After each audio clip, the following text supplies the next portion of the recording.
شروع اللہ کے نام سے جو بڑا مہربان نہایت رحم کرنے والا ہے۔ ناظرین، یوں تو ہم سب لوگ جنت میں ضرور جانا چاہتے ہیں، مگر ہم میں سے بہت کم لوگ ہی جنت کی اصل نعمتوں کے بارے میں جانتے ہیں۔ ناظرین، آج کی اس ویڈیو میں میں آپ کو جنت کی ایسی نعمتوں کے بارے میں بتاؤں گا جن کے بارے میں شاید آپ اس سے پہلے نہ جانتے ہوں، اور جنت کو لے کر آپ کے دل میں جتنے بھی سوالات ہیں ان سب کے جوابات انشاءاللہ آج کی اس ویڈیو میں ضرور ملیں گے۔ ناظرین، اہل جنت کا قد حضرت آدم علیہ السلام کے قد کے برابر ہوگا، کیونکہ حضرت آدم علیہ السلام کا قد 60 ہاتھ لمبا اور 7 ہاتھ چوڑا تھا، تو جنت میں ہمارا قد بھی 60 ہاتھ لمبا اور 7 ہاتھ چوڑا ہوگا۔ کوہنی سے لے کر ہاتھ کی بڑی انگلی تک کو ایک شرعی ہاتھ کہا جاتا ہے، اور یہ تقریباً 18 سے 19 انچ ہوتا ہے۔ اس حساب سے 90 سے 95 فٹ لمبا اور 10.5 سے 11 فٹ چوڑا بنتا ہے۔ اہل جنت کے جسم پر بال نہیں ہوں گے، اور ان کے چہروں پر داڑھی مونچھیں بھی نہیں ہوں گی، صرف سر کے بال، بویں اور پلکوں کے بال ہوں گے۔ جنتی کھائیں گے اور پیئیں گے، لیکن نہ تھوکیں گے، نہ پیشاب کریں گے، نہ پخانہ کریں گے، اور نہ ہی ناک سنکیں گے۔ بس ایک ڈکار آئے گا اور مشک کی طرح کا خوشبودار پسینہ آئے گا، ان دونوں سے کھانا ہضم ہو جائے گا۔ جنتی جنت میں جمع بھی کریں گے، لیکن مرد یا عورت کی منی نہیں نکلے گی، بلکہ مشک کی طرح کا خوشبودار پسینہ آئے گا، اس سے جنابت نکل جائے گی۔ جنت میں ایک مرد کو کھانے پینے، جماع اور شہوت میں 100 مردوں جتنی طاقت دی جائے گی۔ جنت میں ہماری عمر 30 سال ہوگی اور پھر مزید کبھی نہیں بڑھے گی، اور یہ 30 سال قمری ہوں گے، یعنی اگر سورج کے سالوں میں انہیں تبدیل کیا جائے تو 29 سال 1 ماہ اور 8 دن کی عمر بنتی ہے۔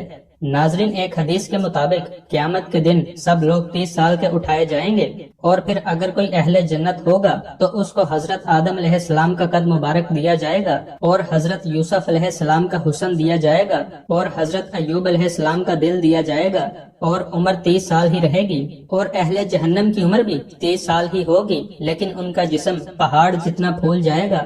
جنت کا ایک دن دنیا کے 1000 سال کے برابر ہوگا، اور جب جنت میں رات ہوگی تو اندھیرا نہیں ہوگا، بلکہ پردے گرا دیے جائیں گے، جس سے جنتیوں کو پتہ چل جائے گا کہ اب رات ہو چکی ہے۔ جنت میں سورج بھی نہیں ہوگا، بلکہ عرش سے ایک نور نکلے گا جس سے جنت میں روشنی ہوگی۔ جنت میں نیند بھی نہیں ہوگی اور نہ تھکاوٹ ہوگی۔ سب سے ادنا جنتی کو اللہ تعالیٰ 80,000 نوکر دے گا اور 72 بیویاں دی جائیں گی۔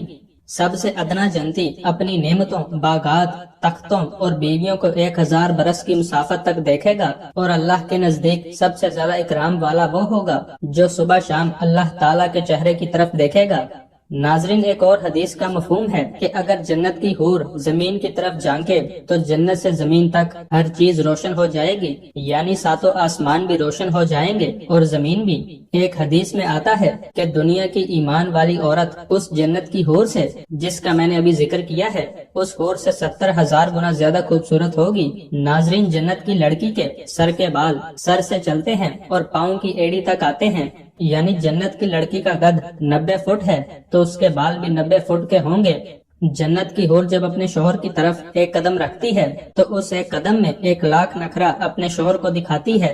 اہل جنت گورے سفید رنگ والے ہوں گے، گھنگریالے بالوں والے اور سرمئی آنکھوں والے ہوں گے۔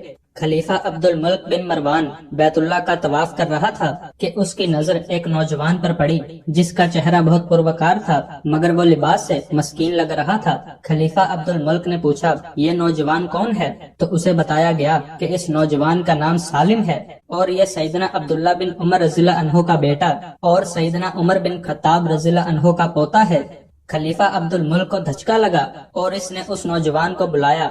خلیفہ عبد الملک نے پوچھا کہ بیٹا، میں تمہارے دادا سیدنا عمر فاروق رضی اللہ عنہ کا بڑا مداح ہوں، مجھے تمہاری یہ حالت دیکھ کر بڑا دکھ ہوا ہے، مجھے خوشی ہوگی اگر میں تمہارے کوئی کام آ سکوں، تم اپنی ضرورت بیان کرو، جو مانگو گے دیا جائے گا۔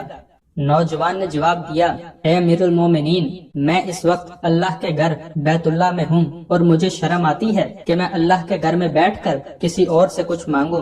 خلیفہ عبد الملک نے اس کے چہرے کی طرف دیکھا اور پھر خاموش ہو گیا۔ خلیفہ نے اپنے غلام سے کہا کہ جب یہ نوجوان عبادت سے فارغ ہو کر بیت اللہ سے باہر نکلے تو اسے میرے پاس لے کر آنا۔ سالم بن عبداللہ رضی اللہ عنہ جیسے ہی عبادت سے فارغ ہو کر حرم کعبہ سے باہر نکلے تو غلام نے ان سے کہا کہ امیر المومنین نے آپ کو یاد کیا ہے۔ سالم بن عبداللہ رضی اللہ عنہ خلیفہ کے پاس پہنچے۔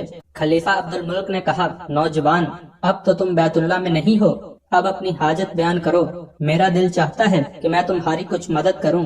سالم بن عبداللہ رضی اللہ عنہ نے کہا، اے امیر المومنین، آپ میری کون سی ضرورت پوری کر سکتے ہیں، دنیا کی یا آخرت کی؟ خلیفہ عبد الملک نے جواب دیا کہ میری دسترس میں تو صرف دنیا کا مال و متاع ہی ہے۔ سالم بن عبداللہ رضی اللہ عنہ نے جواباً کہا کہ امیر المومنین، دنیا تو میں نے کبھی اللہ سے نہیں مانگی جو اس کا مالک ہے، آپ سے کیا مانگوں گا؟ میری ضرورت اور پریشانی تو صرف آخرت کے حوالے سے ہے، اگر آپ اس سلسلے میں کچھ مدد کر سکتے ہیں تو میں بیان کرتا ہوں۔ خلیفہ حیران ہو کر رہ گیا اور کہنے لگا کہ نوجوان، یہ تو نہیں، تیرا خون بول رہا ہے۔ خلیفہ عبد الملک کو حیران چھوڑ کر سالم بن عبداللہ رضی اللہ عنہ وہاں سے نکلے اور حرم سے ملحقہ گلی میں داخل ہو گئے اور پھر نظروں سے اوجھل ہو گئے۔ یوں ایک نوجوان نے حاکم وقت کو آخرت کی تیاری کا ایک اچھا سبق دے دیا۔ ناظرین، اس واقعے سے ہمیں بھی یہ سبق ملتا ہے کہ ہمیں دنیا کے ساتھ ساتھ آخرت کے لیے بھی محنت کرنی چاہیے۔ اللہ تعالی ہمیں دنیا اور آخرت دونوں میں کامیابی عطا فرمائے۔